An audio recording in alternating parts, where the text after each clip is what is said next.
Right, we're here today at Aston Pools, which is in Sheffield. Sponsored by Browning, such a great fishery. And I just want to talk to you about a few things that I wouldn't go fishing without nowadays.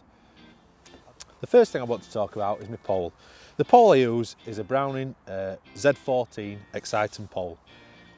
It's been a great pole, and I've used this pole since I joined Browning. A few of the key features of this pole is the fact, one of the bugbears of mine is the fact that companies state a certain length and it actually isn't that. With the Browning poles, with these Xitan poles, they are actually what they say they are.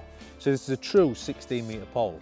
In my opinion, is massive. When you get towards some of these snake lakes, it's not so much today because it's not as wide, but when you get to places what you need 16 metres, then I believe that your pole should be 16 metres. And in this case, they certainly are. So I'll just run through a few of the things on it. Now, the thing with the Xitan, which is not on all the other poles, it's a long section pole. Now, what I like about this is it keeps your pole stiffer and truer and at true length. One of the biggest things about this pole is it's so strong. If you're wanting a pole that does everything, this is a pole for you.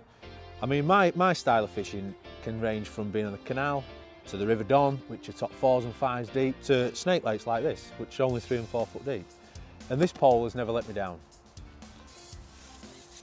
The other important thing is the top kits. Now, these top kits have absolutely changed the way that my pole performs and the way that fishing performs in general. These are short top kits. The thing with these short top kits is they've been thought about. Now, one of the key things about these short top kits is the fact that where you put your side kit, where you put your side billet, because what you've got to be careful of is how much elastic you've got through these short kits. There's no point in having a kit that's this long. Yeah, it'll make your pole stiffer. Yeah, it'll make your pole perform better, but there's no elastic. There's not enough elastic running through the pole. So when these actual top kits were designed, it was thought about of how much elastic can be put through a pole.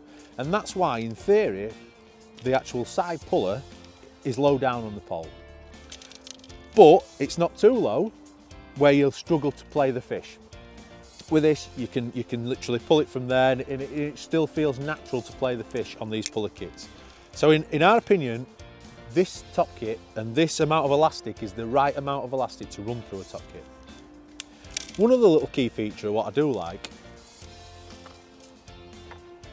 is the fact that Browning actually do a short cupping kit that makes it exactly the same size as them short kits that you're using. So the amount of times that you go to the bank and you're using standard top kits and short top kits, you constantly can't be accurate with your feed. Now, the fact that they've thought about this and brought out a cupping kit means you can use these top kits for everything that you're doing.